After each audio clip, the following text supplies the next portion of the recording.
Hello and welcome to episode 3 of the Old and New podcast. My name is Ryan. I go by Ryan Fools, and I'm once again joined by my esteemed colleague, my partner, Nunez, aka Vintage Pokemon Hunter. Buddy, it's been another fantastic week. How are you feeling? I'm great, man. Another crazy week in Pokemon. Nothing too, not too many interesting news in the vintage side, but a lot of modern side this week. You know, we're gonna get into both of that. I know you had a crazy busy week over there at UMG, dealing with a bunch of nonsense. So, you know, it's good to get out here and let's just talk Pokemon, what you actually enjoy. I know you still love yours, of course, but just what Pokemon brings, man, is this. Like, we could really sit here for an hour and a half, 2 hours, enjoy ourselves, catch each other up on what really is going on. Like, obviously, we talk back and forth, but I'm excited today to break down a few interesting topics, actually. Yeah, I've definitely had quite the week, so I'm very excited to sit down, talk some Pokemon. I haven't had the most time, unfortunately, this week to dive into everything, but spent a lot of time last night catching up, making sure that we had some cool stuff to talk about. And like you said, it's definitely going to be an episode, I think, that leans a lot more towards the modern side because there seems to be just a little more going on over on that side. But as always, this is the Old New podcast, so we are going to kick off with the old. But what I wanted to kick off with the old was something that really does, in all honesty, kind of move on the old and new side, right? Because we are going to talk about the topic that I'm sure you've never heard about ever, guys, and that's going to be the PSA acquisition of Genamint. It would not be a podcast if we didn't talk about PSA, right? It would not be a TCG podcast if we didn't talk about the good old grading companies. So, as you guys know, PSA, they did acquire Genamint. Genamint is a software company that basically, all these AI things that we always talk about and speculate, like what if they get into computer grading? Well, that happened, right? Like, and it happened quick. They acquired a company called Genamint. There's a demo video out there that shows you exactly what the software does, and it's pretty crazy. We don't know exactly how they're going to use it yet. We sort of are starting to speculate ourselves, but at the end of the day, PSA went out and they acquired a software AI company for grading, and that kind of has the world pretty shook, I would say. Dude, the robots are taking over. It's actually happening. And what's crazy, too, is like, dude, they said it's effective immediately. Yeah. And like you said, man, we don't really know to what extent of effect it is. But honestly, man, I think they're just going to start pumping out cards. The way that program looked, just going to scan over your card, actually take, like you said, the DNA of it, of actually like scan it all over, take all the physical properties of it. You've seen that video. But what has me kind of a little sketched out is it's almost like some college kids made this in their bedroom and then PSA just bought it. Like, dude, when they announced this, I looked at the YouTube video. They had like 3 subscribers. Like, it's just super new. And it took somebody in this market to like, all right, present this to PSA and it's like, hey, you guys need this. Obviously, it's like I'm assuming it's like a newer type of startup company with like younger people that are just getting to it, and I respect it. But it's I don't know how to feel about it with PSA, man. I think it's going to be just so much harsher overall, and I know a lot of people are speculating that as well. Yeah, it's interesting to see the kind of two sides when it comes to the reactions, right? Because you have the people that are terrified at what it can do to the future of like the physical product themselves, the physical grades themselves. Obviously, everyone's like, well, shit, if it's not up to humans anymore, if it's all AI grading, like, are we never going to get a 10 again, or is getting a 10 going to become impossible? And everyone's obviously, having all different levels of speculation. Now, PSA did say that they are going to continue to use human graders, so we don't actually know what the use is going to be for it yet. Like you said, it is effective immediately, and I was kind of thinking to myself, what different ways they could possibly use it. And one thing I thought about could be like the research and ID phase, right? Because part of this is that they can, this process or this system, this software can identify a card in a second. Like, literally, you saw they load the card in, like, boop, boop, boop, like, and has everything on there, right? So one thing I thought about personally was like, as a first step maybe, is what if this is going to tackle at the very beginning the research and ID phase, right? And you think about the task that PSA has in front of them right now is this backlog, is this 8 to 10 million card backlog. And you guys know how we call it the pizza tracker on PSA, right? The tracker. One of those steps is research and ID, right? And so imagine a world where you have a stack of cards, instead of a human grader having to go look individually, and let's say each card is looked at for 10 seconds at a time or 5 seconds at a time, right? And it's a stack of them. That takes that human 10. Next thing you know, you're adding up minutes. There's only a certain amount of minutes in a day. Employees can only work a certain amount of hours in a day, et cetera, et cetera. But imagine how this computer can get through that entire stack in less than a minute, right? Think about efficiency, right? Like that just made them, let's call it, 25 to 50% more efficient on that one phase of the process, which makes their overall grading, let's call it 10% more efficient as a whole. Next thing you know, they're now getting through that backlog 10% faster. And again, that's just one speculative idea of a use case on one part of their business. So we don't really know how they're using it yet, but I'm just kind of think through the different ways that it could be used, especially immediately. And there sounds like there's 57,000 ways that they can get use out of this. I think they're gonna use it. Like, you've seen how on the original video they were showing like a bunch of older baseball cards, like to be able to actually identify it and make sure it's legit. I think they might start really just that way of, all right, put it through. Is this card actually legit? Now we can actually sit there and go and grade it. But I don't know, man. Something inside of me just says that they're just gonna rip through, just start using that machine, the software, whatever, and they're just gonna mass grade. Like they're doing this now. But that idea to me is like, well, if that was the case, wouldn't CGC not really have a backlog? Because they, for the most part, what I'm aware of, they use a lot of the robot technology. Yeah, I mean, and you heard the owners say that like they're not getting rid of human grading by any means, right? And so we don't know what this is gonna do yet, right? And like I think people are expecting like the worst, which is like no more human graders. A computer decides all my grades. It's gonna go through an assembly line, right? Each card's an assembly line, and the card just goes zoop, zoop, zoop, zoop, and everyone just gets their grades and moves along with their day. And I don't know if that's going to be the case yet. And then of course there's the natural conversation of, okay, now if grading is going to get much harder, let's just say it goes 1-to-1 with CGC, because like CGC obviously is very, very harsh. I watched a video from Speed the other day where he had 56 pack fresh cards graded from both North America and Japan and didn't get a single 10. He got that's like insane. A lot of 9.5s. That the Evo cards got like 8.5s, whatever it was, but not a single 10 on 56 pack fresh cards. Now I've seen those PSA. Probably in 30 of those are getting a 10, right? So like, I'm letting you know right now, I'd be heated if that was me. I would have been. He was like, hey, like, right now. He's like trying to like say, I felt so bad. He's like trying to stay positive and stuff, and like he has a YouTube video, and like you could tell he's just sick. Like there's just not. He has a stack of 9.5s. It's like, come on, man. But people are thinking that what if PSA turns into that? Okay, now the question becomes, does every prior 10 now not matter? Or what happens with the old 10s versus the new 10s, or the old graded cards versus the new graded cards? Bro. Like no what way. Actually happens if that world happens? Now I don't know if they're gonna let it happen that way, because you could think, okay, well, like machine learning, a machine has to be taught, right? And so then it's like, okay, so what if the machine is taught based on prior examples of 10s? But then there's like, okay, well, that would be that's actually a really good freaking point. There's inconsistencies within 10s, right? So we see some 10s that look great, some 10s that look bad. So it's like, what does the machine learn off of? You know what I'm saying? What are the criteria that you put in the machine? And so again, this is entirely speculation, right? We have no idea what the use case is going to be. The grading scale, obviously, that you saw in the video was a decimal grading scale. So it was like centering was an 8.4 and corners were a 6.7. So it spit out an eye appeal of 7.2. Like, is PSA going to move to that? Like, I don't think so. But there's just a lot to think about when it comes to like how they're going to use this. Now, I'm personally, like you heard, my first sort of speculative theory is on the side of efficiency. What I care about is efficiency, right? What's going to keep them at the top and what's going to keep them as the kings to me is going to be the ability to get through that backlog and then have a world where you can have your cards graded and not have to wait over a year to get them back. Now, if this can help tackle the sort of efficiency side of the grading process, I think it's a huge win for them. That's the thing, is this is a big win for PSA as a company and for the market of being able to grade your cards, right? Like, grading your cards shouldn't take a year. I also believe that grading cards shouldn't be this expensive. Like, if I want to take this Japanese Sandshrew that I just pulled from Single Strike and I like this card, I should have the option to be able to grade it. That's always existed for the most part up until about a year ago. And just because I'm going to forget if I don't talk about it right now. So piggyback off of the idea is like, well, 9.5s ever have like a premium or like over the 10? I don't think so. I think that the 10s, new and old, will come at more of a premium now because they're going to be harder to get. And it's just like a human, I think it's like a human being type of thing. Like, the scale is on a 1 to 10. We know that the 10 will always be the best, period. Like, I don't think there's any case the where way like we're 9 wired. or 9.5 will ever trump over the 10 realistically. But we also do talk about like buy the card, not the grade. So to an extent that can exist. But there's also to the extent of like, all right, well, this card is in this slab, it's a 10.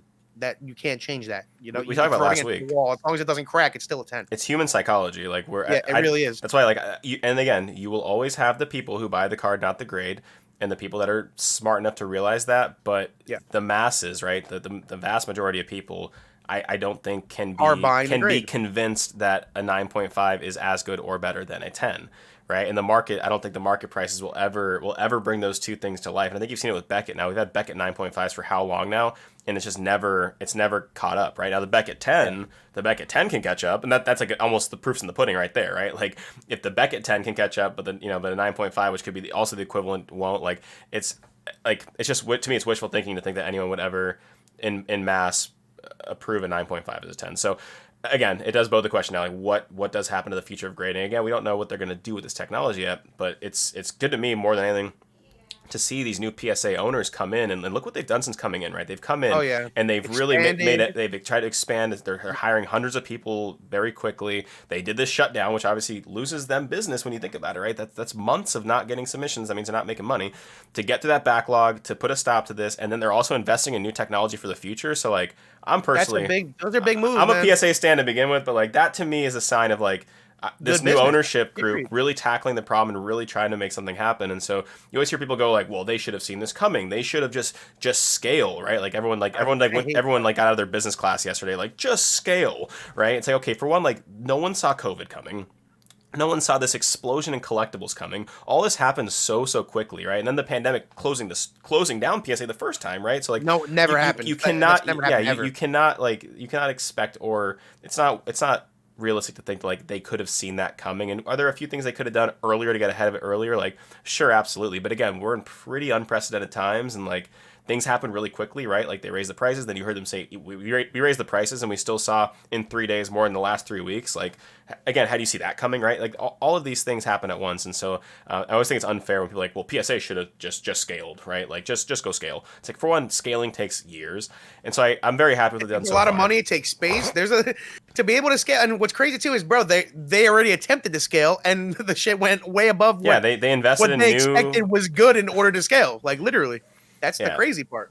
and I guess that's a good segue into sort of one of the other grading topics I had, which is like, oh well, CGC could do it. Like they're gonna just scale. It's like, okay, well, this week CGC announced that their prices are raising too. It's like almost like it's really hard to accommodate this mass influx of cards, and now Even with this and robot they have technology, technology too. So it's like, okay, like this is not anything that's easily just like accommodated, right? Like at the end of the day, like the stuff takes up space, and then someone's got to physically do it, and then even with the machine help, it's still not the fastest process. Their turnaround times have already been impacted by a ton. They're raising prices. Everyone's got to do it, right? And so now you think of a world, well, what's going to happen if CGC goes down that route where their turnaround times get out of control? They have to keep spiking their prices, and then they have to shut down. Meanwhile, PSA already did that, and now they're going to be coming to a point where PSA is getting out of that mess right when the other companies are getting into might have to it. be getting into it. Yeah. And so it's again, like, full disclaimer, big PSA stand over here, but it's like I think they're doing the right stuff, and again, I'm not even a There's CGC a hater, reason. but like I think there's an unrealistic like aura over CGC right now because like they got someone's cards back a little faster during a time where they were receiving less cards. Now they're starting to see the brunt of what happens when you get a mass influx of cards in a short period of time too. Yeah, I've actually just started to see recently some people really starting to get frustrated with CGC turnaround times now that their delays are, being 2-3 months past what it was expected. What's crazy too is apparently, I didn't even know this, that CGC actually charges you before they grade your cards. I did not know that. I know that either. So yeah, I, there was someone on my Instagram that's she's like when CGC first came out, I guess they were like, I don't know if they were sponsoring her or whatever, but she was super heavy advocate for CGC. Puts in this big order of a bunch of old, WotC hollows. I'm pretty sure it's like 70 cards. This is when I think they were $9-10 a piece, $700 something dollars they charged her, and it's been like 4 or 5 months already. Just no type of update. So it's kind of like I could see already with people, and it's not even just that one person. She was going in about it. She was upset about it, but yeah. rightfully so. If they were charging you already, that I would be pissed. Like if PSA charged me up front and I don't get my cards back for a year and a half, I'm gonna be pissed. Well, yeah, I mean, think about it from like, let's say you're someone who does this from like a true like business as we do for a living, right? Like the idea of tying up capital. So like even with the long delays at PSA, like if you tie up your capital in the cost of goods sold, right, the price you pay for the cards, you do have the expected price of the grading, but at least when that price hits you, you're at a point where you're getting the stuff back and you can very quickly recover that. Now you're having to tie up the capital not only for the cards themselves, you're tying up the grading capital all up front. and then you're having to just sit on that for a variable time that you don't know. You can't control that. Yeah, So how crazy. do you forecast your spending, because you don't know when you're going to get your inventory back that you can then turn around back into the business. It's a very scary cycle. I don't do this for a living, but one reason that like I personally like to just submit my own stuff versus going through a middleman is because of the fact that like I think middleman's also charge you up front. Meanwhile, going to PSA themselves, I don't get charged until that thing ships to me, and so I can get that money recovered pretty quickly. So, yeah, it's definitely, like I said, I think people are seeing the heat of what happens when a large influx of cards comes in. I think it was very easy to praise them when like no one was sending their cards there and they got their cards back fast.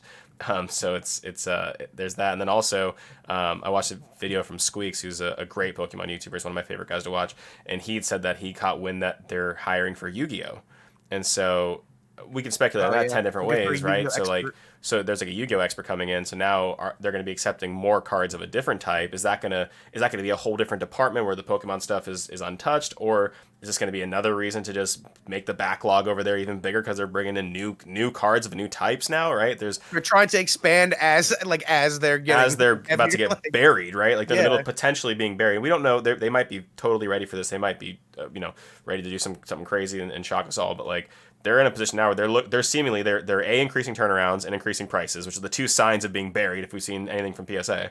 And then now they're bringing on another entire TCG. That's something to keep an eye on, man. I still don't know how to feel about that. Like you said, man, if Yu-Gi-Oh is its own section and Pokemon and Magic are being untouched, does that, like, I don't know. I feel like regardless, that is gonna take some of it away from Pokemon and Magic. Unless they're hiring a whole new team for it that's only touching Yu-Gi-Oh. Yeah, and new equipment. He said that they're looking for a Yu-Gi-Oh expert currently. So that's the only really thing that we know about it. How deep does that really go? So eventually they will start hiring, graders, etc. But looking for a Yu-Gi-Oh expert, I guess, just to have, bring in the knowledge, actually know what you're talking about, assuming that dude's going to be a grader or in charge of all the people that will grade for Yu-Gi-Oh. So yeah, and more until we get some more information, like we're not going to know. Yeah, it comes out like are the same staff going to work on the cards? Is it a separate staff? The equipment themselves, right? So is even on an equipment standpoint, these cards have to be sonically sealed and things like that, right? So like, is it going to back up the equipment? Like anything that adds at all to any steps of the process has an effect on the Pokemon stuff, unless it is an entirely different, like building, people, machinery, everything in between, right? So yeah. Again, like that's something that we definitely want to keep an eye on as this things get crazier and crazier. Obviously, what you did hear, I believe, from the PSA owner was that they actually do plan on rolling out all of the tiers back on July 1st. There was this speculation around like, okay, they said that they want to open things back up. How are they going to do it? I believe he said that they're going to open everything back up on July 1st. Like that's their plan. And so we could be. I think that gets delayed, man. I don't know if that's still realistic. The way that pizza tracker's moving, man, it was moving for a little bit, but now I feel like oh my god, so I feel like it's been kind of slow again. I have the order with Dylan and Wildy from that we sent in like June of last year. It was the quarterly specials, I think it was Pokemania or whatever it was. And so that was sent in June. I think that our entry date was like in like middle of August. And so for the longest time, they were actually flying through. If you go to like their complete throughs, they were flying through, and it was obviously value TCG and then quarterly specials, and they were both going pretty quickly. And right now, quarterly specials has been stuck on August 2nd for like 2 weeks now or something like that. Like that one, and value TCG is slowly moving a little bit, but that one at the bottom is just stuck in the mud. Which, I mean, for what it's worth, probably means that they're getting through some probably massive orders. Like when you had a price point of $7 a card, I'm sure people sent in thousands at a time. You know what I'm saying? Just to capture. Back then. Because when you do it at that $3 per card discount at 1,000 cards is a huge savings. And so I'm sure people sent a ton in, but yeah, like it's not moving that crazy quick for what it's worth. And there's still plenty now. They just have new software that could speed things up. We don't really know, but it's just this world of grading, where the grading companies stand on the cards, and then Beckett's over in the corner. No one even knows what the hell's going on at Beckett. Like not one update, literally like I haven't heard anything about Beckett in like 3 weeks at least, more than that probably. Yeah, so God knows what's going on over there. The last I heard about Beckett is they just don't update you on your shit. Like you're just you send it in and like just if it comes back, it comes back. Hopefully, man, that's some real old school shit. I was watching I don't know if you've seen. I watched the one Pokenomics video where he's sitting there with like an X coin grader. Yeah, I love that. And they're just talking. Yeah, they're talking about just how the whole process works and how, before all this, man, this was just some old people in a room like since the 80s. That's really what this was. It was literally just a bunch of old dudes in a room bullshit, and this was their business. Like this was what they did. Like that's crazy. That's really crazy to think about how it really was that, and that's what it not what it should be, but that's kind of like someone had to go and do it right now to the point where it's all these robots, all these millions of cards sitting.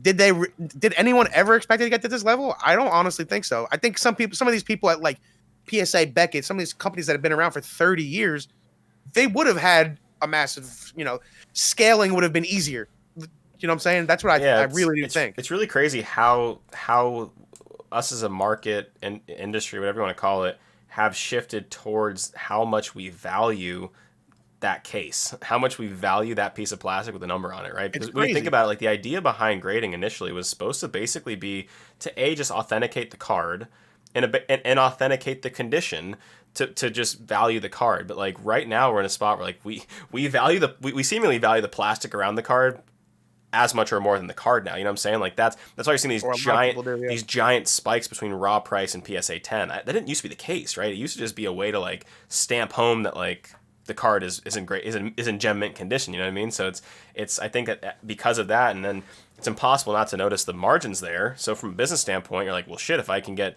$100 for the card this way or 900 for it that way, that's Makes no that's sense a not no to. brainer, right? I have to do that, Yeah. and so that's where we are now, and so like everyone quickly realized that, and so that's kind of very quickly elevated the graded card market to places that like probably no one ever expected. Yeah, that whole like margin too that's another reason why we were talking about this a little bit before the podcast, why people crack some of these slabs. So there's people that like pull the Blissey out that you just had the Blissey. Oh, the Bliss. That card in a PSA 9 is worth whatever it is, but in a PSA 10 it's worth how much? Because cards like that are so low population. So realistically, it's probably worth it for you to crack that thing and submit it again because if it gets a 10, it just got 30,000 times the price for it. It's like really well so centered crazy too. how it's so crazy how I remember hearing somebody about the Slow King first edition. I don't know where the hell I heard this, but I remember it was in a video. It's definitely in a YouTube video. Someone submitted the same Slow King from Neo like 15 times and then finally got a 10, and it was worth it for that at that point. Absolutely, because the grading cost is what it is. Yeah. And so that's the so one thing with this new one thing we forgot to mention with the PSA thing with Genamint is that it puts like a DNA like thumbprint on each card. So like it now crazy. it knows like the history of the card now, so they'll know going forward when a card has been submitted in the past already, and it'll know how many times it's been graded, and so that's going to really the crack and resubmit market is going to take a huge hit. I think the Like, only thing is PSA going to allow Well, it? you I feel can't- like that's the better question. well, that's the thing is like if they run the card through the system, like this has already been graded, this has already been authenticated, like we're not doing it again. Talk about another efficiency, right? When you think about that, it's like okay, so now and I'm sure crack and resubmits are not a massive portion of their thing, but let's say that it's 2% of their overall in Pokemon. I'm gonna throw probably an extreme number. Let's say it's 2%, and you just eliminated 2% of your stuff. Okay, well, if they're getting millions of cards in, 2% of a million is that's again increasing efficiency, right? And so the only thing I could see now is cross grading, where like I took my CGC stack and I sent those over, right? Those in theory won't have the same thumbprint yet. But basically, when I was thinking about this, like everyone at this point forward has like one more chance to crack and resubmit when you think about it, right? Because the second you submit that card again and it goes through this Genamint process, it has its thumbprint. I'm going to call it a thumbprint. It has its thumbprint. It has its DNA, whatever you're going to call it. Yeah. And you can't crack and like you can, but like they're gonna know now for the rest of the time. Yeah, and so like, I don't know, man. Like if they're gonna come out and say like, yeah, you can't do this once it's in the system, it's not allowed to be done it again. Then I really think what you're saying is gonna be like everyone's got one more chance, basically, really, right? Because they can look for all that stuff now. They can look for cause each card will have its own distinctions now, of course. Like and part of that too is like they're looking for people to alter cards, right? Because they can see now if you've trimmed a card, if you've put alterations on it, whatever it is. And so, and I was showing you this before.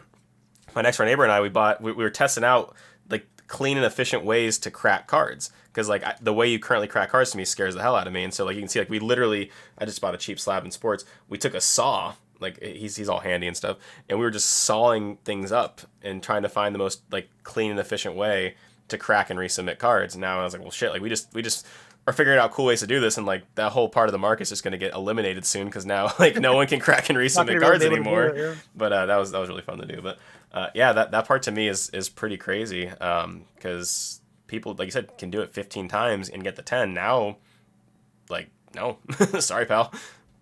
But that also is weird to me. Even thinking like, all right, what if I bought this card like off of you, and then I want to resubmit it? Like, oh, I can't do that because you already did it. You know? Yeah, I mean that's but like if you bought in a slab, you almost going forward have to like assume that it's in there. You know what I mean? Like it just Yeah. and I guess you probably know by the cert number, right? I guess anything after like what are the new certs now, like 54? Anything after like 54, maybe you would assume is fingerprinted, right? So like if you got a slab that's less than 5, you can probably you can pretty safely assume that it hasn't been resubmitted, right? And so and we don't know if they resert it, right? If it gets resubmitted, they resert it to a new number. We don't know. We don't know the new scale. We don't know anything about the effects of this, but I do think that that's and by the way, I don't like that whole cracking and resubmitting stuff for what it's worth. Like That it is so crazy, man. I was just about to get into that. Dude, exploiting. there's a whole market for that. Like, right, and it exploits there isn't a lot of people that do it, but there yeah. really is, dude. Especially with Beckett, I've seen a lot of people with Beckett and CGC specifically. You buy like a Beckett 8 or a Beckett 9, and you resubmit it with PSA. Even if it gets a 9 with PSA, that it just holds a higher. Well, so premium. cross grading, I'm cool with. Like, if you want to take your cards, 'cause I don't like CGC slabs, for example. I want to move mine to there. What I don't like is the same guy sending the same card in 15 times in hopes that's because that's crazy. just exploiting like the system, so to speak, system. right? In hopes that like you grease the wheels and get in on a bad day or something like that, right? So like that's one thing I do like is like I do think one thing we talked about in past episodes with CGC versus PSA is the consistency aspect. Whether we like it or not, this should make PSA more consistent, which is like one of the biggest critiques they get is like the inconsistency. Which I also don't feel like I don't know if I like it or not. Well, we don't know. We don't know if this turns into. We don't know if this turns into the speed stack of 56 9.5s now, right? So we don't know what that turns into.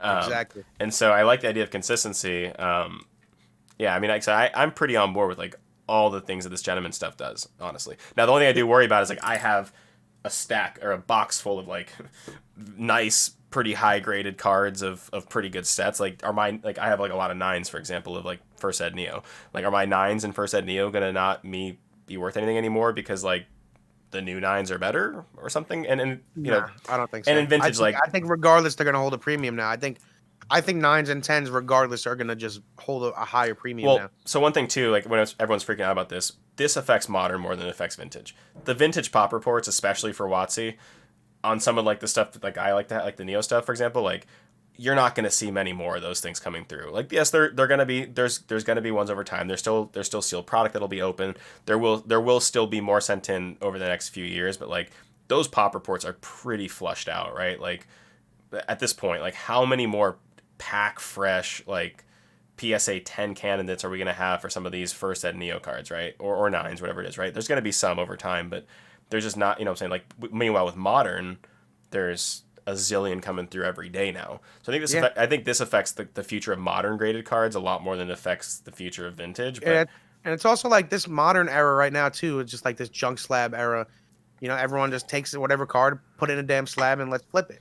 I don't know if that's going to be a thing anymore. And it's also a thing to think about too. Is this whole era now? Everyone, for the most part, you pull a card, you put it in a card sleeve, you put it in a top loader. That didn't exist back then. It just simply didn't. People, you know, we chewed on our cards, stuffed cards in binders.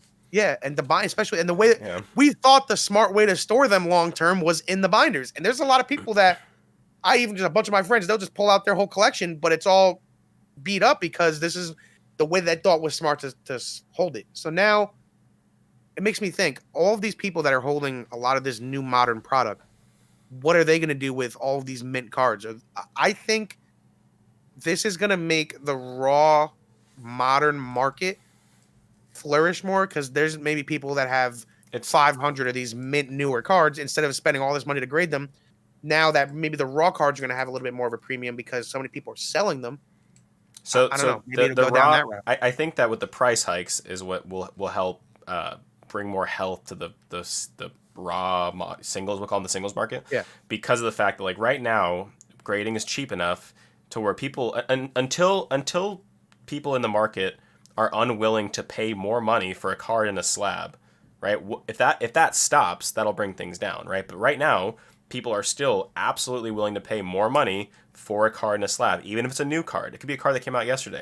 If it's in a slab and it's a 10, for example, people will still pay $100 for it for a brand new card, not giving a shit about the population of it, not caring that there's going to be thousands of them in that population. They're already paying $100.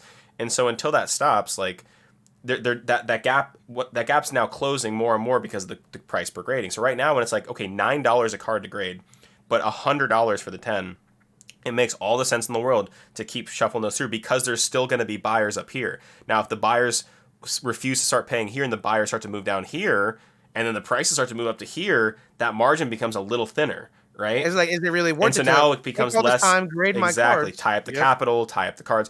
Yeah. So now, and then you got to risk the population report flushing out. So once those two things start to close, that there's that, and maybe this one doesn't change, but maybe this one keeps changing. Maybe the price of the cards, we talk about, is PSA going to now do $50 a card? So let's say we started here at 10, then we moved to 25. If we go up to 50, it's like shit, like this is starting to again, and then you got to pay fees and shipping, all these things, right? So like that to me is what it comes down to is like the market still paying it that much for cards and slabs, not caring what they are, and then B, the price to put it in the slab. Those are like the two ends of the spectrum that I have to close in. And I think that what's in that middle is the singles market, right? Like the singles market lies sort of somewhere in the middle over here. And so that sort of is dictated by those two forces coming together and putting, upward and downward pressure on each other. There's your Ryan science for the day. And I think that if that, like you said, if it continues to go more towards where they're evening out, it's just, I just really think the singles market is going to flourish off that. And you know what? That's and again, as COVID becomes less and less of a impact on us, and people can play the game again, singles also are gonna, I think, see a nice little boost because you can't fucking slap a PSA card on the table while you're playing. like you can't, like, so you can't shuffle slabs in your deck, right? So like you need those singles to play the game. Play the game too right now, man. Like, are people still buying decks to just have them and for real life? I don't think so. I think a lot of people are just, it's all on the online TCG now, so people have everything on their online decks. But going forward, is that going to, are Pokemon going to do a lot more of these online tournaments? Probably. I would assume so, like, because they're starting to already kind of do them where overseas they're back on, I almost said back on land. Overseas they're like already back to like playing live, and I think in like the APAC region. So it's which is cool to see already that it's starting to happen, and hopefully, over the course of this next year, we can get back to in real life tournaments. Dude, I went to a pre-release right before COVID shut the stuff down, and it was freaking fun. It really was. It's crazy because they had different age groups. There was like 15 of us in my age group, and there was like 50 people in like the 12 and under. Yeah. I was like, all right, Pokemon's still in a great spot. The little kids still like it. Yeah, awesome. It really was awesome to see. Yeah, as long as the kids like it, we'll be okay. But yeah, like it's all, like I said, man, it's when it comes to this whole grading stuff, I guess to kind of wrap that up, like there's just a lot to be seen still, I think, on both ends of the spectrum, right? There's I'm really happy to see what PSA is doing. I'm curious to see how CGC reacts. But again, like at the end of the day, to me, this all comes down to the market demand of graded cards, right? And so I think that, we're it doesn't seem to be slowing. It's slowing down graded a little bit, right? Will still be in demand, man. They're always. I feel like at this point going forward, they're going to be just. That's what people want. Yeah, and we'll see how that demand shifts. Once we know what the impact is of this Genamint stuff on PSA, we'll see how that impacts the demand for cards that come out of that sort of era now going forward. And there's just a lot to be seen. So I mean, we could speculate till the cows come home, but at the end of the day, we still kind of wait around and see. And I guess we touched on it real quick. One thing I did want to talk about on the vintage side, I don't have confirmation because obviously we're not in those inner circles yet, but I did see discussion on E4 that a first edition PSA 10 Blissey sold for either 80 or 90,000, which I wanted to touch on because that's a pretty crazy sale. I mean, obviously I think comparables to that we saw were like Lugia, and now like you mentioned, I have an interest in that card because I have a 9, which obviously does not sell for a fraction of what the 10 sells for, and the reason that the 10 sells for so much is because it's so hard to grade. It's like a pop 10. But I think that was a very interesting sale, right? And like we always talk about these times where like everyone's saying, oh, is the market crashing? Oh my god, cards are retracing. That's yet another card that just hit a record sale because, again, at the end of the day, these older, rare, mint or better cards are going to be in demand, and they're still going to have a place.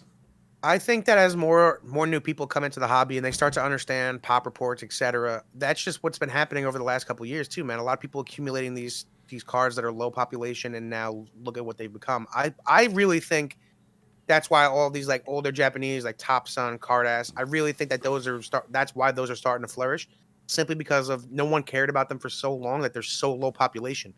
That's just for now.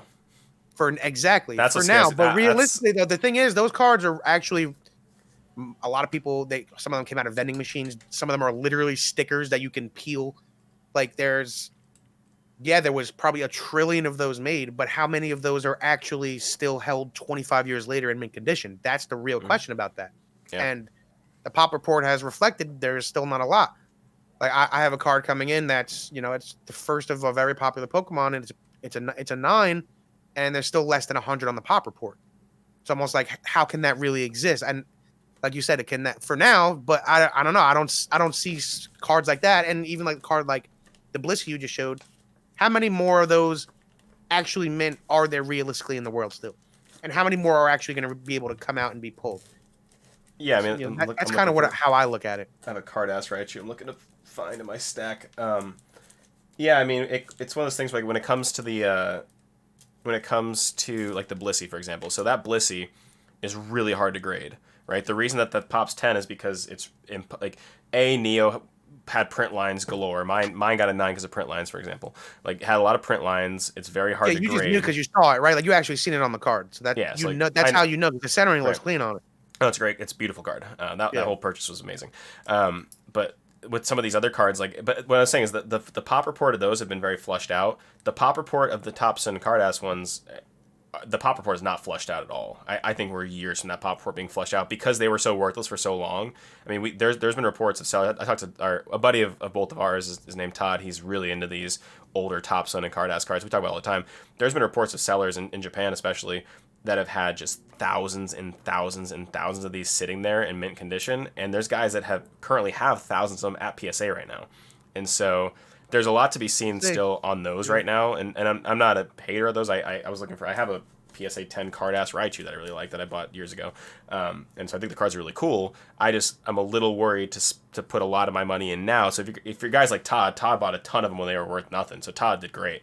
But like if you're buying into the hype now of them, that scares me a little bit because a lot remains to be seen on some of these cards because we know so many of them are now in the grading process. Grading is so backed up that like we might not see this pop flush out for like over a year still, but there's reportedly quite a few of them being graded. So like that to me is what makes it a little shaky. I think I seen a video too. I'm pretty sure it was Jake and Pokenomics, the video that they did. I didn't watch the whole 4-hour video, but they touch on a lot of people from E4. He says that like one of these people, bought like a couple thousand of these booster boxes, but those aren't. They're not talking about like the original vending series. They're talking about like, I think a set later. But still, yeah, I think that there is a lot of them that exist out there. But who knows? Again, how many of them really mint of the original ones? That's what I'm talking There about. he is. I'm talking about the 96 shit. Yeah, it's not a hollow or anything. Just I love Raichu. 96, 97, exactly. But like those. Here's an example though, Nuni. Like this card, when I first got it, the pop was less than 10. I think I have to look back now. I think the pop of this is like in the 30s now, like within a year, right? So like the pop's like doubled, and so that's just one example. And that's a non-hollow, non-prism. Like it's not but you know what I'm saying. So like the prism ones have more value, and so like I said, I just think that there's going to be a lot more of these coming to market now because there's been demand for them, and there's all these people that it's never been worth grading them in the past, right? Like it was there was no value in tying up. Let's say you had 1,000 of them. At $10 a card, putting $10,000 into grading those cards made no sense. Now it makes sense. So now you're going to see that those guys shuffle them in. You know what I'm saying? Yeah. But I also think that it might be the people that have so many of them, and I'm pretty sure that Pokenomics and Radar, they talked about this on their podcast. Some of those people, a lot of these people that have thousands of these cards aren't just going to like offload them and ruin the market. Oh, no, of course not.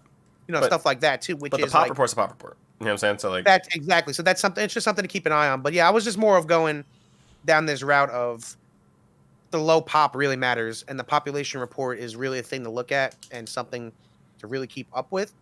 And if you find a card that's cheap and it's a low population, it's probably a good idea to grab it. Well, that's why like if it comes to like this is not investment advice, but if it comes to like if you're looking to put your money in somewhere in Pokemon, right? It's like when you look at the different options available to you, it's like okay, so you have these set cards that have loads and loads and loads of copies out there, loads of graded copies, tons in the pop report, and then you put your money in there and wonder why during a retrace period those are the ones that get hit the most. It's like okay, well like there's 10 other ways you can put your money into Pokemon, and again, no one has 80 or 90 grand to go dump out in a pop 10 Blissey. It's a very extreme example, but there's a lot of cards out there that are still very low population, and those are the ones that usually during retraces hold their value pretty well because they don't move a lot, right? They're not liquid. They're not there's not, a ton of there's not enough copies out there to constantly be having sales data updating itself every day, right? Charizard sell a zillion times a day, and so you have this constant sales data coming through, and there's so many copies out there that the Timmies are going to start undercutting each other over and over, right? And so like, just when it, at the end of the day, like the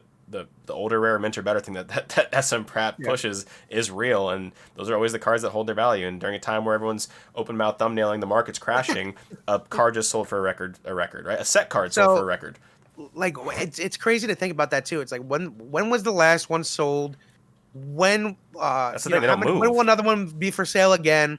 So that whoever bought that, probably someone like Charizard King or one of those people that they're chasing after these super low pop, hard to find cards and they'll pay up for it because they know how hard it is to actually get it. And this person might overpay. 80 or 90 sounds like a lot, right? Like, yeah, that's someone that it sounds like someone that sounds extreme. Who's been in the game for a long time and just wants that card that bad. Like that's really what that means to me. It has to be. Like there's no way it's a new person that went and bought that. It has to be someone like that's been in the game for a while. Someone like Genamint Pokemon, literally. Right. Like someone that's been around for that long that has like this insane collection and capital. They just sold one card that they don't care about. I was like, all right, I need this Blissey. Speaking of Genamint, do you see what him and Radar are doing with the Whatnot app in LA? Dude, you seen that shit? That bro, floor that of was cards? like, oh my god! Insane. Can you imagine like framing that together? Yeah, I know. Like that? It's like a bunch 20 of people I found, Alex Ketchum, Super Duper Danny. Like, there's a bunch of people that went out there to like take videos and pictures of that. Just it's like 2,500 cards. Like just apparently one of everything. Literally one of everything. Dude, you seen that someone almost bought that for 10 grand? Someone. They not backdoored it, but they like offered more. Somebody almost got that collection for 10 grand, ungraded. It was all ungraded. They went out and actually graded that all. That's insane. Oh my god. They graded Whatnot graded that all, and they actually went and now they're gonna auction. They're auctioning it all off. Yeah. You know what's crazy? I was actually debating on like if I don't sell the base set packs, I might just do the break on Whatnot. I've been debating that, like hitting them up, like say if I've seen it, Clay's been on Whatnot doing that. Like, dude, I think packs go for like way more because it's auction style.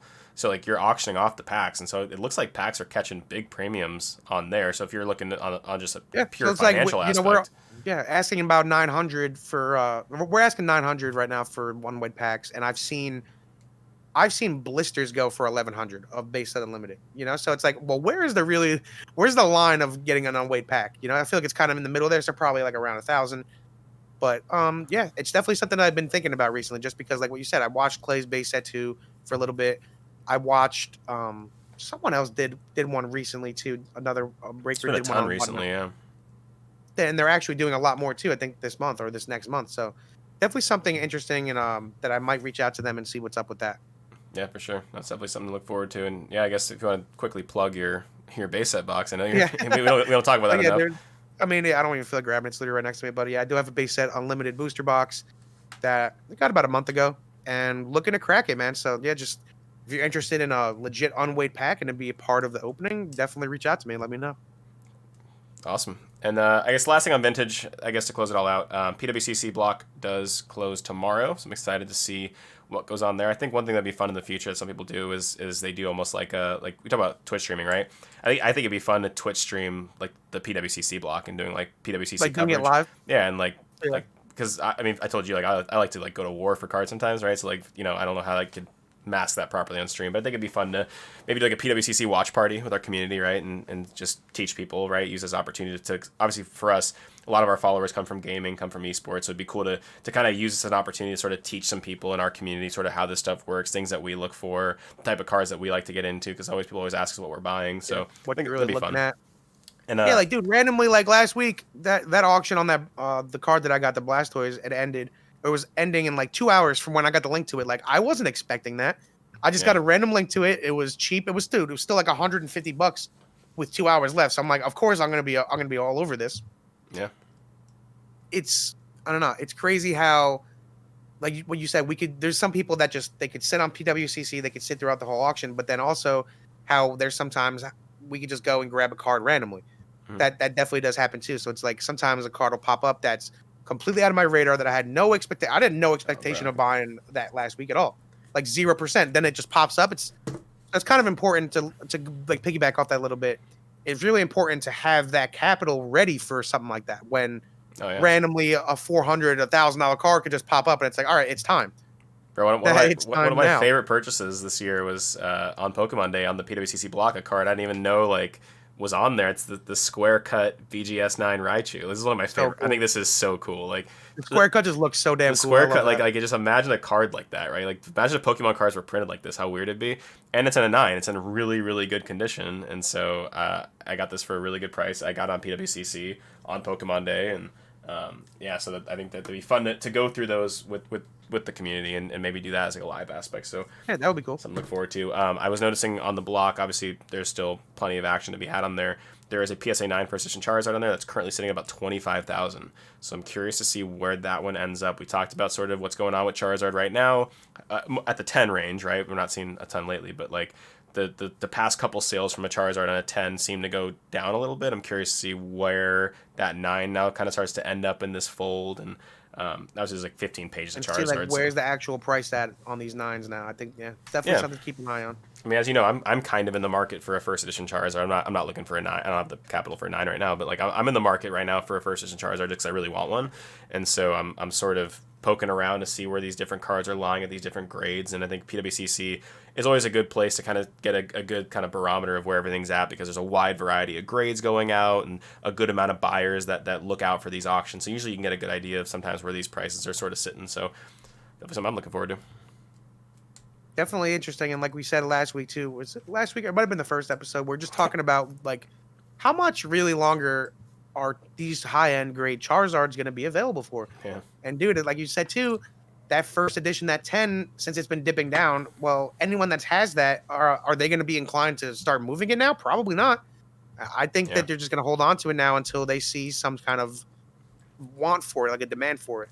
There really is. It almost seems like we're spoiled with these PSA 10 Charizards. Like there's thousands of them. Dude, there's and like that could be why. There's 120 something of them. Could be why the price went down a little bit, because how liquid it felt, right? So like if there's not one that comes up for 6 months, for example, and it's like, oh shit, one came up, it's gonna get a lot of attention, right? And you're gonna have that FOMO of like, well shit, like I haven't seen one in so long. Like I really need to pay the extra money and lock this one in, right? Like, so I think that's definitely, I think the oversaturation of it might have had something to do with it too, because that card's, like I said, there's no reason that card should have been as available as it was. But dude, it like almost kills me. It's like, damn, I wish I had that extreme capital. I would have copped out one before this, because even before the spike, dude, I feel like you could really see them on eBay quite often. They were sitting on eBay for a little bit. I remember seeing them. It's like super expensive. I'm pretty sure I remember one being like 65,000, like before this crazy spike. That's what I remember, like seeing one up there for. Even first edition booster boxes too. Those were 60 grand sitting on eBay. Yeah, it's definitely interesting. Definitely interesting to keep an eye on and look at into the future. For sure. But and I think vintage wise, that's most of what I got. Like I said, a lot of the stuff this week that I was looking at was kind of surrounding the grading companies. So we will kind of open and shut that case, and we will move on to the modern. Now, as you know, I'm going to hand the modern off to you because you sent me a nice, cool list of a lot of cool stuff that happened in modern this week. So I'm going to kind of give you the floor and let you rock. Yeah. Dude, a lot of random stuff in modern this week. I'd like to start off with the Vivid Voltage booster box. I feel like that low-key is like the most important thing that happened this last week. So it's been announced, and this is from Danny Phantom, who on the YouTube side, I take a lot of criticism and information from him kind of at the distributor level, because I feel like him out of everybody actually breaks it down where he's at the distributor level and how much product he's getting. Pretty much, he's kind of like a really good indicator to me on, well, is this going to be mass printed or is it going to be hard to get? And from what he said is that the Vivid Voltage reprint that was supposed to happen I'm pretty sure that was supposed to happen like the end of January, and just keeps getting pushed back.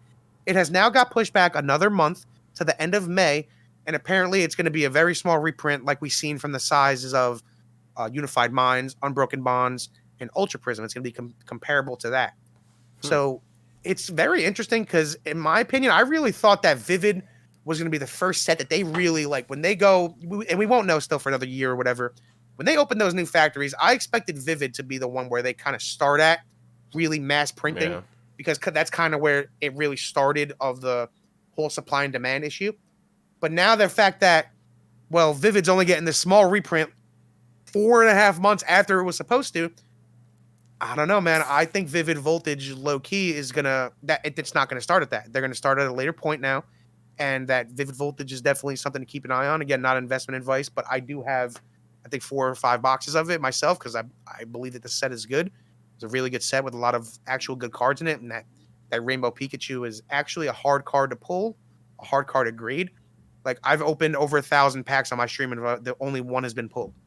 Yeah. So that fact of the fact that that Pikachu is actually rare and it's a Rainbow Pikachu and it's Pikachu is obviously one of the most popular Pokemon, and the fact that it's looking like it's not getting massively reprinted, I think Vivid Voltage is definitely something to grab if you don't have one yet, and definitely something to keep an eye on in that future. If all right, is there when another mass reprint happens, is Vivid Voltage going to be one of them? And I don't know, man. I think from this information that we've gotten, I think not. I think they're going to go a little bit further out, and that's where they're gonna start. If they're not gonna reprint the shit out of Vivid Voltage right now, are they ever going to? Well, it's like you said, it'll be at that point a couple sets behind almost, right? And then you got to keep in mind the demand for Shining Fates, right? So you got to keep printing Shining Fates. Champion's Path has, despite being dirt, has not stopped getting printed. So like, there's going to be Champion's Path being printed. There's going to be Shining Actually, no, Fates. I think it is out of print, bro. I think I've seen a It's still coming up in my stores. yeah, like they'll still get inventory of it, but I'm almost positive there was a rumor that went out. It's like a whole list of all of these items that were out of print, and Vivid was on it, and Champion's Path was on it. It does randomly come in, but honestly, by me right now, it's only really Shining Fates that's getting a lot of I'm product seeing out. a lot of I Shining haven't and Battle seen, Styles. yeah. I haven't seen like specifically like the ETBs. I haven't seen the ETBs in stores for over a month, like maybe 2 months, for Champion's Path. So that kind of had me believing that. I'm not sure if that's 100%, but I think that I'm pretty sure that Champion's Path is actually out of print now. But they Yeah, just you gotta understand too. They printed so much of that shit, dude. I know. And there's so much Shining Fates too. But like, I was just talking to one of my friends. She lives out in Colorado. She hasn't even seen Shining Fates in person still. Like to me that I have a basement full of it. Like Right. I legit have a basement full of that shit right now. And there's still people that can't get it. So that kind of is like weird to me. It has me really thinking, dude. Even when Pokemon this massive reprint comes and it's gonna be like another year or two, like even if they 2 or 3 times the supply right now, I don't think it affects the modern market like that drastically because there's a lot of Shining Fates out there and that sits, but that's like good for Pokemon in an extent. Even with battle styles too, there's a lot of battle styles being printed right now and it's sitting. That's a good thing because a couple days later it's not there. Still, a day or two later, this Pokemon being on this like scalper heavy instant buy and sell isn't healthy for Pokemon. We know that, and that's like it's a bad thing, and it needs to be printed more. And modern needs to be accessible. Like that's actually important for Pokemon. Kind of like what I was saying before too, a little bit about like the PSA grading. That being accessible is very important. It having this range of like, all right, well, are you really going to do this? Are you going to pay $20 for this common card just to grade it because you like it? Like you being able to grade your card that you like is kind of important. Stuff like that are it's like I think that those are like fundamentals into what makes Pokemon successful and what will keep it successful. Yeah, I mean, to me, it comes down to demand, right? So, like the idea of things being on shelves and what 2 or 3 times the supply. Will the supply matter? At the end of the day, it comes down to demand, right? So, like we can get a general idea of how much supply might come out. What we can't get a general idea on is how the demand holds. Does the demand hold? Does the demand increase? Like what starts to happen on that side of the world? And so, and I think those factors come into keeping the demand strong, right? Like if or not, right? Like if there's not product accessible, does that make the demand that much crazier because now people are rabid to get it, or do people get burnt out and no longer care about it anymore? There's a weird line in the toe when it comes to the demand. It's always it's impossible to time a market and time demand and kind of see where that goes. So again, like I think Vivid Voltage, because it wasn't printed much in the first place, the supply is not very much. So if it 2 or 3x the supply, I'm kind of with you. I don't know if that's going to be enough to push the needle in any crazy direction. It's a very popular set that like solidified itself as a good set, right? Like the community dictates, right? The community dictates what a good or bad set is. That set very quickly was dictated as the good set. Fat Pikachu definitely is like a huge part of that. People really like that. So like Vivid Voltage will, I think, continue to have demand. It has a good chase card in it. It's a good set that doesn't have a Charizard in it like that. Like at the same level, the Charizard's not like the heavy hitter of the set. So I think that'll be fine. And it's definitely a box to keep an eye on. And they keep delaying this stuff. We don't know if it'll get delayed again. And Like, then dude, they know and we know that it wasn't allocated heavy. A lot of it didn't come out originally. So you would think like the first actual way that they reprint it, they would reprint the shit out of it, right? That would make just sense. well, then you think about too, like what, like where do they start when this like we keep all this magical like when they start printing a lot again? A, we don't know when that date is, so we don't know when. Like I think it was Alpha Investments Rudy saying like this is probably 12 to 18 months out before you start seeing this mass influx of supply from these printers because they're investing in more printing. That was like 12 to 18 months away. I think it was like the Carta Mondays, I think the company.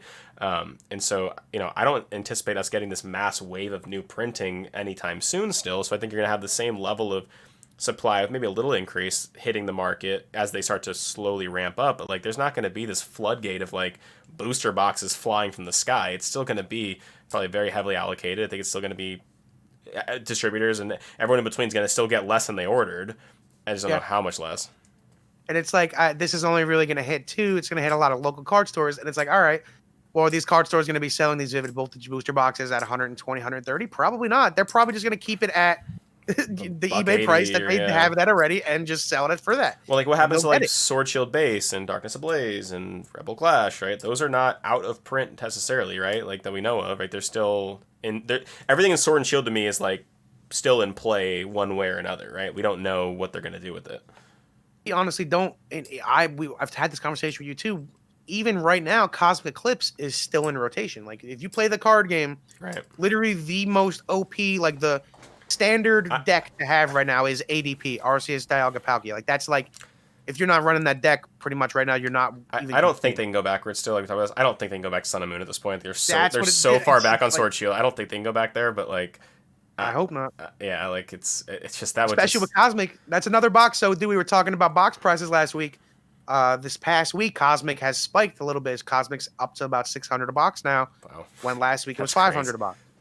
That's crazy. I think I have like two of those, and yeah. I just like the set. Like honestly, like I bought that back when it was like $100 a box. It's like it's a really good set. I talk about it a lot, man. Hidden Fates and Cosmic Eclipse were out at the same time, and that's when I got heavy back into the TCG. Like I'm so spoiled. Like those are literally like two of the best sets ever. I'm just coming back into Pokemon like, oh, this is awesome.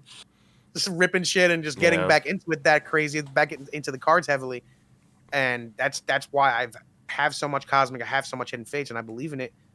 They're great sets, and the way that the demand started to get crazy right then and there, like, dude, some of these Sun and Moon boxes, like, yeah, Burning Shadows, they printed that thing for 3-4 years, but a lot of these modern booster boxes, they didn't print for many months. Yeah. Team Up, Unified Minds, Cosmic Eclipse, all of those sets were printed for like 2 months, 3 months that we're aware of before all this craziness happened. Yeah, no, it's the whole modern market right now is just so crazy to me, right? There's just it's like the Wild West, right? And things change on a week to week basis. You mentioned like a box going from 500 to 600, which like is only $100, but that is a spike of 20%, right? In the course of 7 days. Like that's what happens in modern is pretty crazy. It takes certain cards and other markets to take, months to move 10% or something like that, right? And so what's crazy too, dude, I see a lot of these older heads, definitely, like, I'm gonna say it straight up, like stubborn and ignorant to the modern market, in my opinion. I think the modern market has a lot of room to grow. A lot of these people think like, oh, there's so many people, excuse me, holding so much like of this sealed product. Is it going to be worth it to have it? And I think even in a year's time, it's proven that, yeah, like if you're buying the right ones and like, all right, well, how was this printed? How was this distributed? How much of it really was out there?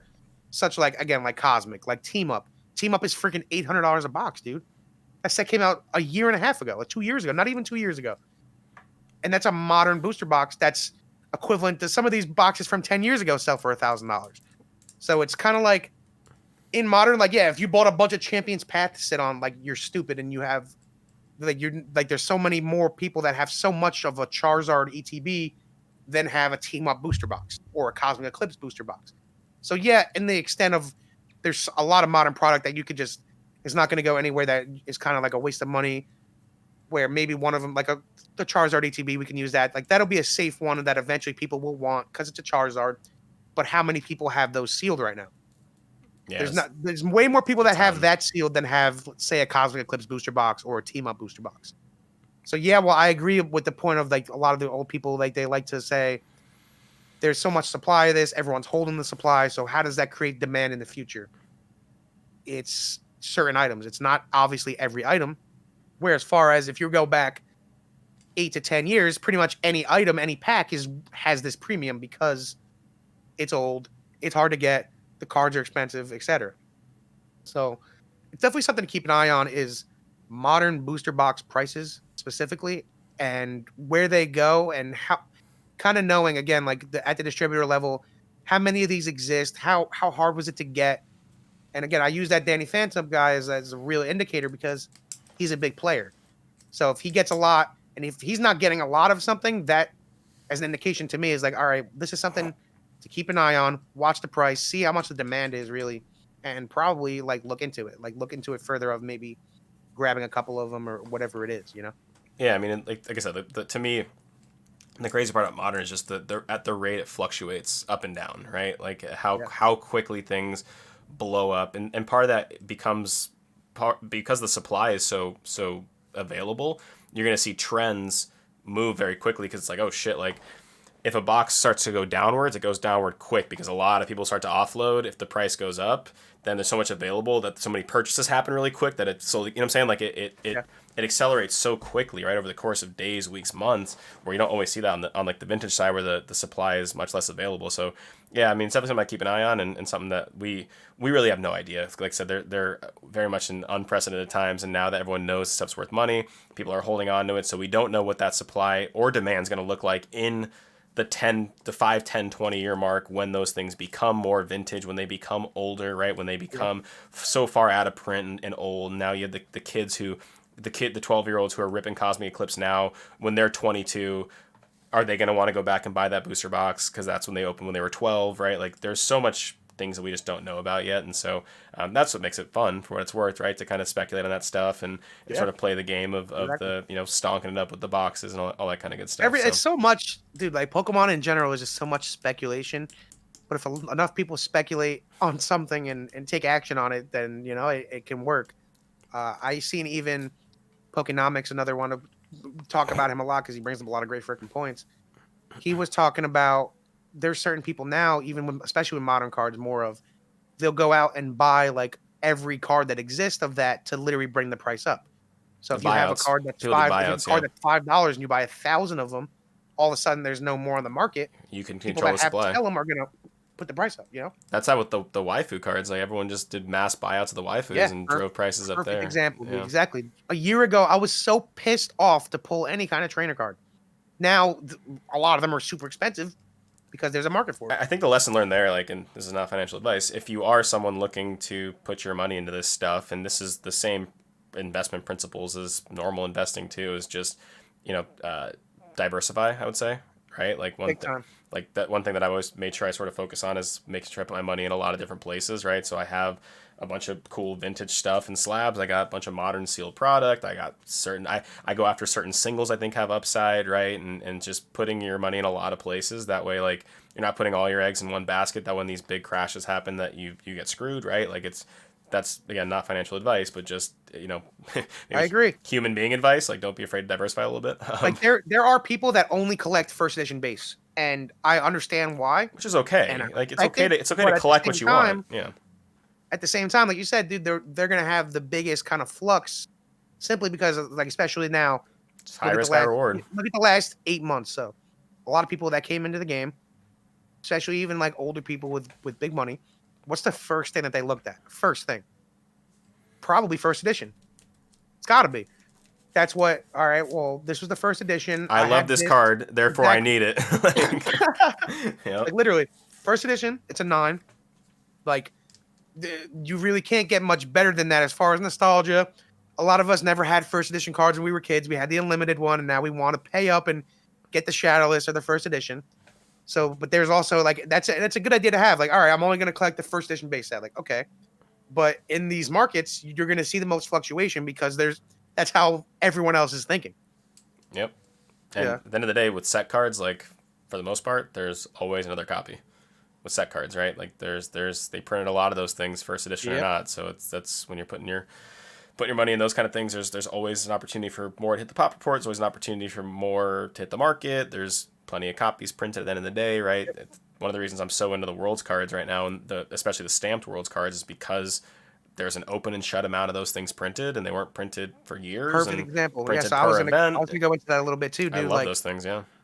a And lot of I think my the cards are amazing. They're beautiful. I think they're that beautiful too. cards. I love the aspect of like how Psyduck's hidden in all of them. I found a huge, and it makes me want to go to Worlds now. Like I'm absolutely going to 2022 Worlds. Like it's opened up such a cool part of the market to me. But like the general base of it, what I like from like a collecting and investing side too is like I do love knowing that like there is not a lot of those out there. The pop report can only hit a certain number at the very Period. most if every single Yeah. copy got graded.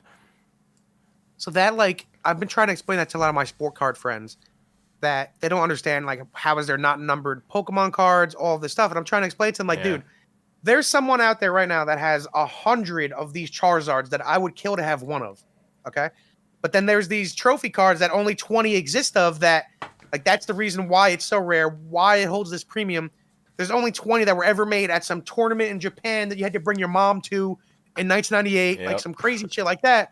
Like, bro, that Kangaskhan, that trophy Kangaskhan, Trophy Kangaskhan. yeah, like you had to bring. It was like a parent thing. Bro, that card is that card is a goal. That is one of my collecting goals. Like, bro, there's I certain cards that are love really card. like that. You actually had to bring your parents to this tournament in Japan in 1998 to get this card. Like, of course, it's gonna hold this crazy premium because of, think about how hard it was to obtain that, how hard it is to get that out of somebody that might still have it.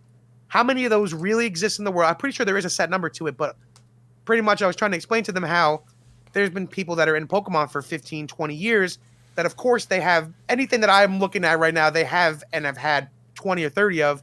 They're way past that, and they're into, all right, well, this card, there was only 10 made of. There's 4 in existence right now. I need one.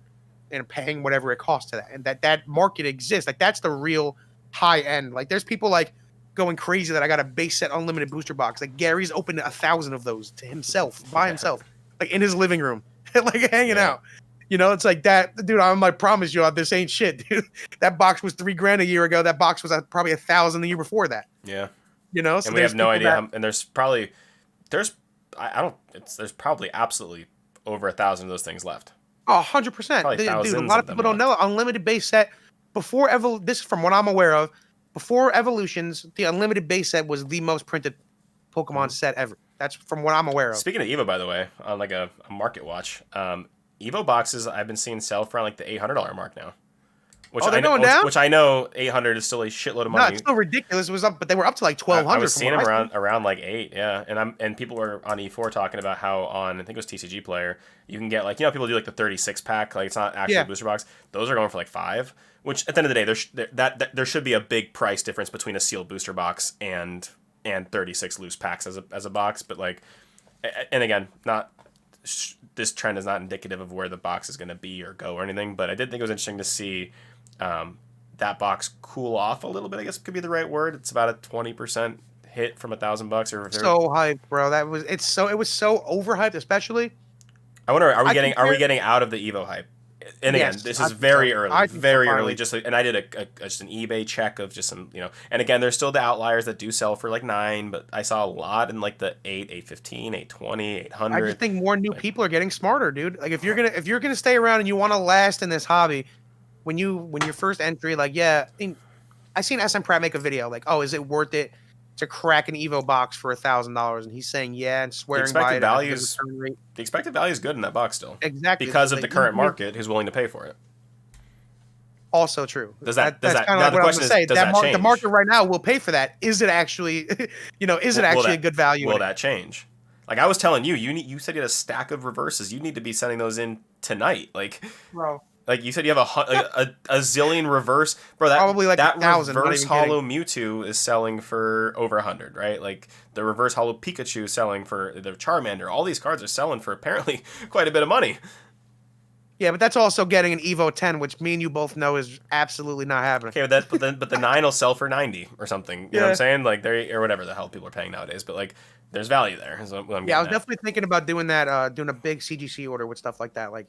Actually going through, looking at the Super Mint ones and just doing a CGC order of that. Just raise their prices, so you better get on that. You better get on that pretty quick, pal. And you're not going to see it until by freaking $5 next year. But yeah, so it's definitely something to keep an eye on. Like I said, the modern market's all over the place. I know that another thing you want to talk about was our pal Marnie. Yeah, so apparently the Marnie that was really missing. Bro. Everyone swore like, oh, what did Pokemon forget to put it in Shining Fates? Like, nah, they had other plans for that thing. Say Marnie's getting So the baggy. yeah, they literally, dude, Shiny Star V in Japan, the Marnie card is super expensive, and it even got crazier once it was revealed that it wasn't actually going to be in Shining Fates. So now apparently it's getting its own like collector box, and I'm assuming it's going to be with Chilling Reign. But that's got me questioning. Okay, well, will that affect the Japanese price? That I'm not sure of. But a lot of people were super hyped about this card, super like, all right, this is going to be the next crazy expensive card whenever it comes out. You had to pull it. You had to pull it out of a pack in Shiny Star V though, and so Yeah, exactly. And It's not in a promo box. if this So the comes in a promo promo box, box, you can literally walk up to the shelf and grab it. yep. So that's gonna, it's not gonna hold the crazy premium like everybody thought it would whenever the hell it actually comes out. So everyone was really speculating that whenever the hell that comes out, it's gonna be like a super hard chase card because they purposely left it out of Shining Fates. But nah, they just had a whole new purpose for it and just throw that thing in the box. Do we know if it's in? Do we know if it's in Chilling Reign or Shining Fates? Has that been? I don't think it was been. I'm pretty sure they just said it was going to come out. I don't think they said what packs is going to include inside of it. I'm almost positive. Yeah, the whole waifu movement took off. So yeah, it's like, dude, took off. I mean, that makes sense. Though. Like anime obviously is really popular in Japan. That whole the waifu movement that's real, bro. Like I personally would have never saw that coming. It was such a meme for a little bit, and that shit is real. It started with buyouts though. Remember? Yeah. People did buyouts of all the waifu cards, and then that's how the buyout stuff works. If you can go buy every copy, you dictate the price, and then you set the new price floor or the new price, whatever you want to call it, right? So like if you buy them all for $5, and then you set the bottom level at like 10, and then people are starting to pay 10. And then the trend is now, and the sales data all is on a 10. You sell 5 copies for $10. Well, now that new price is $10. Now you just doubled your money on all of them. And again, there's risk, like I said, especially with modern. There's risk in buyouts because there's so many of these things printed in hand. Some other guy might have a ton of them too, and he can go undercut you and then doom right down the ladder. So I'm not personally a guy who's interested in that buyout stuff. I think that's too much time, effort, and risk. But it's real. If you get it right, it's real, and that movement's real. I definitely do it, but not on a big scale. Like I remember I was telling everyone that Mewtwo and Mew promo. Like I love that artwork. It was hard to get. I think I have maybe 20 or 25 of them or something like that. I got one in a warehouse in California. Artwork. I believe it. Dude, apparently that card is like ridiculously good in the TCG right now, randomly. Like people started adding that to their deck. And I actually seen a thread on PokeBeach. That card actually like won a tournament recently. Like one dude won it like pretty much with only like that card was the star of the show pretty much. I got one of those sitting in the warehouse in California at PSA headquarters. Oh, you graded that? All right, I graded it. That's a really nice card. Really nice card. It's Mewtwo and Mew. Like you can't get better than that artwork. It was a limited tin that you could only get, for a limited time. I love promos like that. I think that S. and Pratt made a good video about that recently too, about how even 10 years ago, promos and stuff like that didn't really exist how they do now. All the different ones and how good they look, and the opportunity that you have to go and get these is pretty short. They don't really reprint a lot of them, so it's kind of like really gives promos its own identity and kind of like this chase sought after. I really do like that. No, for sure. It's crazy stuff, buddy. All right, we got 2 more things to talk about. Chilling Reign. Let's get back into Chilling Reign because no one hears about that enough. The secret rares have been announced, and so now I know if you guys want to check the secret rares out, go ahead and there's a many resources now to take a look at them. What I wanted to talk about, instead of diving through each individual artwork, I think I like to really kind of go form their own opinions on those.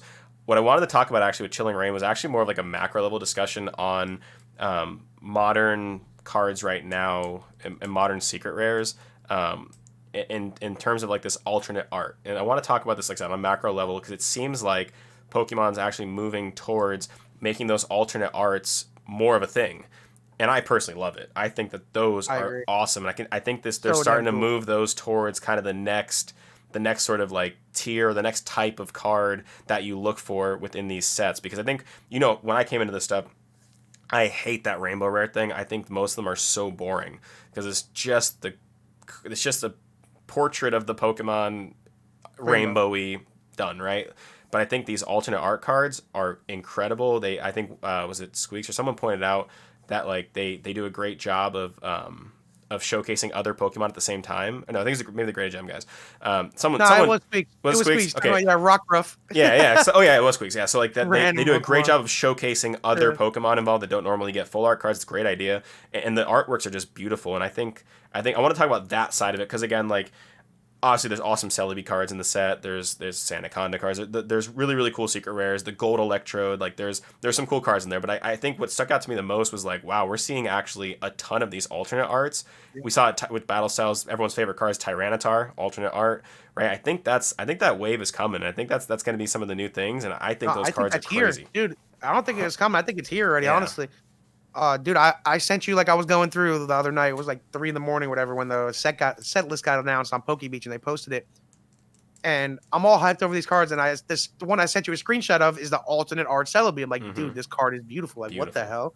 So yeah, if you're, I don't want to say nerdy, but if you're actually more into Pokemon, you like the artwork and you appreciate what it is, these alternate arts are freaking beautiful. And that's gaining, like you said, more attention than the rainbow or this gold card because those. I don't want to say it's getting stale, but it definitely kind of is. It's like, all right, it's time to they all look the move same. on from this being the rarity, and it's like kind of find what's new. That's why they throw in like Vivid Voltage. They got the amazing rares. They're throwing in and switching it up, and I do like that.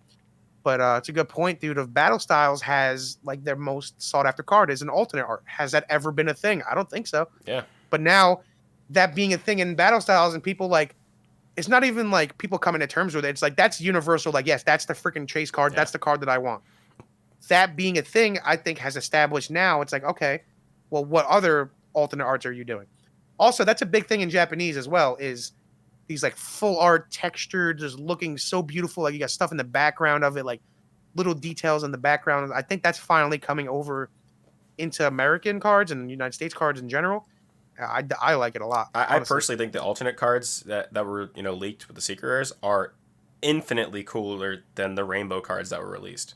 Right, like there's so much more going on. It's so much. It's almost like a portrait, right? Like it's like as you know, like I don't like. It took me a long time to warm up to the full arts in general. I thought there was way too much going on. I thought it was like it felt weird, like all over the place, and a lot of colors and stuff jammed all over the place. But like these alternate art cards to me like feel like portraits, right? They feel like these pieces of art, and I think that they literally are. We always talk about like the innovation of the Pokemon Company, right? This is just another example of how innovative this company continues to be, how they always have a knack to keep things fresh, to make things new, to keep you engaged, give you more things to look forward to. And that's just another reason why I'm just so bullish on this company and this franchise as a whole, because I just don't think they're never going to stop. They're just too smart. They're just too good. They're very good at adapting. They're always I'm sure they knew. I'm sure they got feedback from people like me that are like, hey, like these rainbows are getting a little stale, right? Hey, we probably should do something a little different. And now they see how they slowly integrated it, and like they're starting to come more and more prevalent. People like us are talking about them, appreciating them. And I think that just like it's a testament to the Pokemon Company in general and how just incredible they are. And I think these cards are just a great example, and I'm excited to go after those cards. I'm not excited to go after like the Rainbow Celebi is really cool, don't get me wrong. I want the alternate art Celebi 20 times more than I want that rainbow card. I want the Tyranitar from Battle Styles way more than I want any other card in that set, right? Like that's me too, 100%. Because they're different, right? They're the Rainbow Celebi is cool. The Metagross is cool. But then after that, it's like apples and oranges, man. Like they're just like the alternate art Blissey looks really cool. Like all those alternate arts are so cool, and so I'm curious to see how the market reacts to that as well. Are there other people like me who also think they're really cool, or is it still gonna be at the end of the day like the secret rares because it's the optimal rainbows are always supposed to be the rarest, or are those gonna still dictate the highest prices? I don't know. Definitely interesting. Definitely like. I think Pokemon soon, I want to say, maybe not by this year, maybe once they start the new printing, I think that maybe rainbows and golds start to get phased out. And they, like you said, they start having like this new rarity tier. It's got to happen. It's been how many years now that they're doing the same format? 3 years at least, right? Because you figure after Evolutions, like that's when they kind of started this, like I guess like the Sun and Moon era. Bro, has there ever been like a cool gold card, by the way? Why do they always absolutely stink? Dude. So the Houndoom's okay. The Electrode's kind of memey. Dude, but like, please, we have to go now into the Evolution set that's gonna drop, dude. Yeah. Okay. So they just announced yesterday all this amazing stuff. We got all these beautiful Evolution cards. Dude, the gold card is an Inteleon. Like what?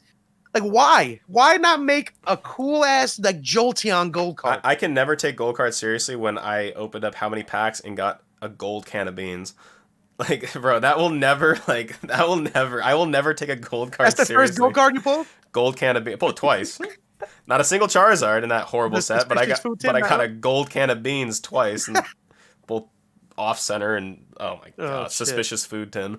Like I just but like what that's one thing. I mean, I just gave Pokemon. Now you got me thinking, bro. I gave Pokemon the most incredible credit there, but I do gotta ask, like, whose man's is this doing the gold cards? Like, who's behind that? Japanese, like, right? Like Tag Team All Stars has some cool gold cards. That they have the Mewtwo and Mew, and like these are Reshiram and Charizard. These are cool, right? Like those actually look these cool. Are cool. Like these are fire. But like this is not the gold can of beans, right? Like this is like a Pokemon based cards, black and gold. It's like all special. But like in Sword and Shield, like the gold dogs are pretty cool. Like those are because they're legendaries. Like I agree though. For the most part, it's just. The graded gem guys were going nuts on them. They were like because it's like a helmet. Like one of the cards is like a helmet. One of the cards is like they're these random like objects that always get thrown on there. Now I do think those gold energy cards are pretty cool.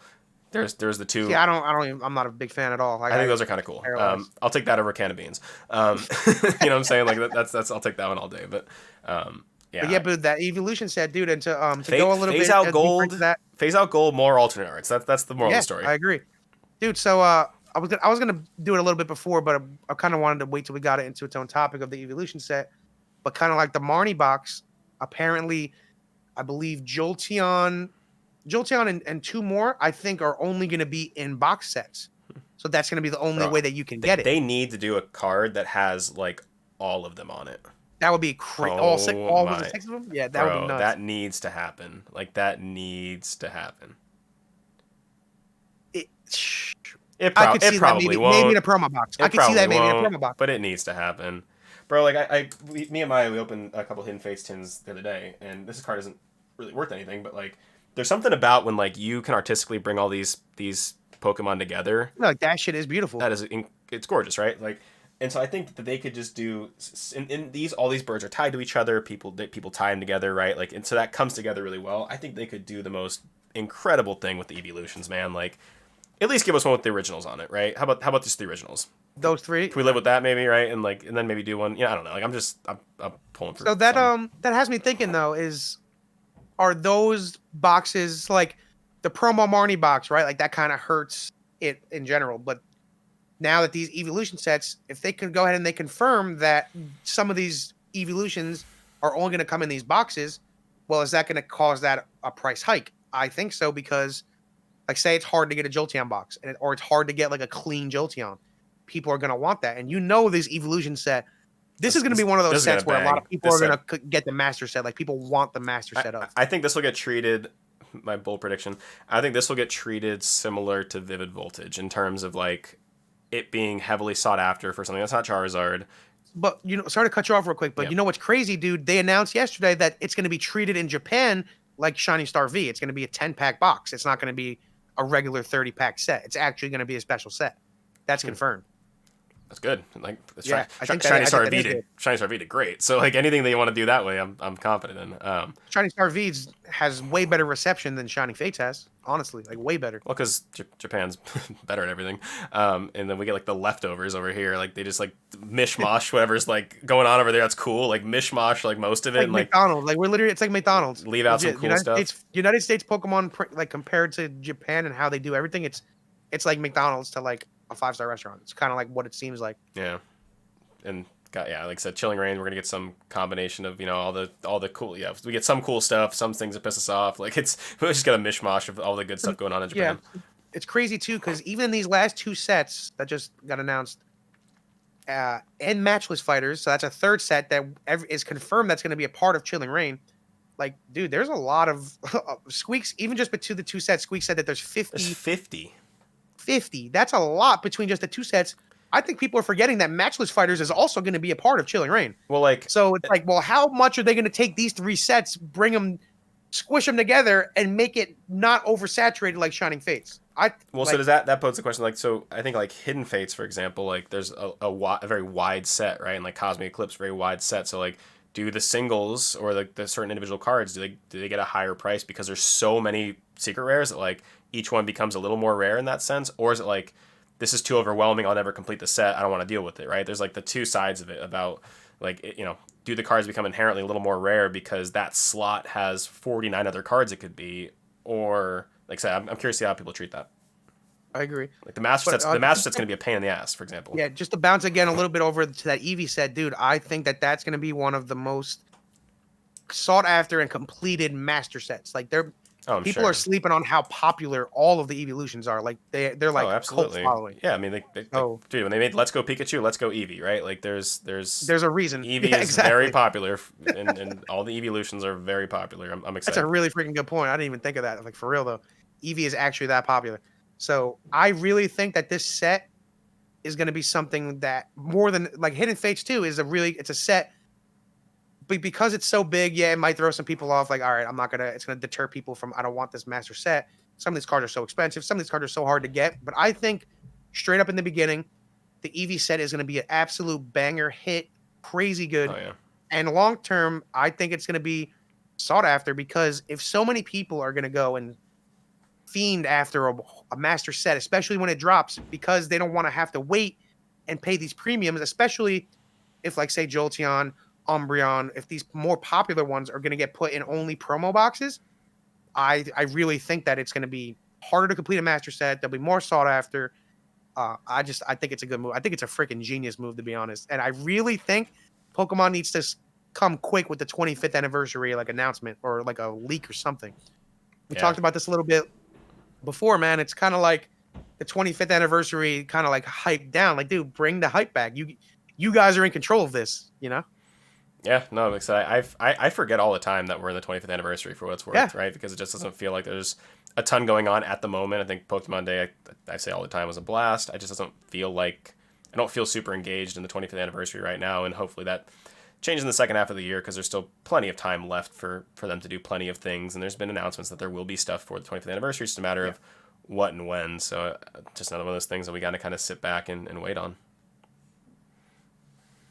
Definitely something to look forward to because it's Pokemon. It's they'll be fine. Like they're gonna get it right. Like they're always every year, bro. There's always a holiday set. Like, of course it's gonna be this year's holiday set, but it's like, all right, y'all need to start pushing other shit. Like, all right, whatever. You had Post Malone, like bring someone else out. Well, like him. They put like there's a Katy Perry collab at some point. Yeah. J Balvin's doing something. Remember, like there's all these like collabs they've like talked about. So I have a feeling that there's stuff coming. I'm confident. Like I said, I think they'll get it together. They'll ramp it up a little bit. I just need that. This is probably all calculated, right? They want us to all like stir and talk like this, just so they can be like, all right, like here we go, and just open the floodgates of just. Here's what we actually had. Absolute fires. So. Dude, I just need to talk real quick about how incredible that intro video was on the 25th anniversary on Pokemon Day. Man, dude, I think goosebumps. Bro, like, me and Maya were watching, like, oh my god, like this is like, it's amazing. Absolutely insane. So they did a good job with that. So it's like, I just want them to ramp it up a little more and keep the hype up of, like, dude, this is the 25th anniversary. It's actually been here this long and it's looking great going forward too, you know? Keep in mind, man, Snap comes out in like 5 days. So there's a milestone. There's a milestone this year. That Snap comes out in like 5 days. So this could be the start of something that continues on. Like I said, it's not something I'm super worried about. Like, yes, I feel like I've lost track of the 25th anniversary, but I'm also confident that they're going to do just fine in the second half of the year. I agree. I think we're coming out swinging, especially at the end of the year. Yeah. But let's see where we're at. We're at an hour and 27. It's probably a good time to call it. We're getting good at that, huh? I'm saying, bro, like I think we got a good thing going for us here. If you are watching this, you're very likely now watching it on our brand new channel. Of course, in episode 1 and 2, we did put this each on our own channels. Obviously, we realize it's probably not the best idea in terms of growth and branding. So we have moved everything over to this new channel. So if you are watching for the first time on the Old&New Podcast official YouTube channel, please like, comment, and more importantly, subscribe. We're going to do this every week. We've done it 3 weeks in a row now. So I think we've proven that we can be somewhat consistent at this stuff. It's obviously a blast to do every single week. So I guess, any kind of just final closing thoughts as we wrap up week 3? It's just it's been a great time in Pokemon, especially like I was saying a lot this episode. It's just to keep an eye on everything. A lot of stuff is moving, whether it be up or down. Just like that Cosmic Eclipse box, for perfect example. Box really went up $100 in a week. I I haven't had enough time. I've been super freaking busy recently, but I actually take a big pride in that and just keeping up on, is it a good time to buy this stuff like that. And that's definitely something I want people to start getting used to and being able to do on your own. Is kind of eyeing out like, well, what doesn't make sense? Like this is definitely undervalued, and just having that eye to like, all right, well, this definitely makes sense to get. I should get it. Kind of, and just I'm really excited as far as Chilling Reign whenever the hell that comes out. I'm excited to get my hands on a couple of these new Japanese booster boxes. I actually, for my Twitch stream that I just put in a huge order from Japan, came in the other day. So really starting to incorporate a lot more Japanese into like my everyday stream. And just Pokemon's in a great place. And me too, I'm always getting vintage products, always looking for random stuff. So I'm definitely keeping up on the entire market as a whole. I something I really enjoy doing, and I'm glad to be able to do this, honestly. Yeah, for sure, man. Me personally, I'm super excited for tomorrow's PWCC block, both to get involved and see if I can make any purchases, but more importantly, just continue to kind of see what the market's doing, see what Yeah. everyone's buying, see what kind of prices are shaking out at. So that's going to be sort of I would say the highlight of my week. I got a lot of friends coming next week, so it's going to be very exciting as well to see people for the first time in a very, very long time. So I'm very excited for the week ahead. I'm looking forward to Snap coming out. So by the time we have our next episode, Snap will already be out, and so And we can talk about it. Hell yeah. I will already be just covered in Snap sweat because I'm going to be playing that game just so much. So yeah, that's kind of my week ahead. As you know, I had quite a busy week this past week, so I'm looking forward to hopefully getting some well needed Pokemon time, getting some catch up in, and then seeing what we got for next week. So with that being said, guys, thank you once again so much. This has been episode 3 of the Old and New podcast. We will see you guys next time.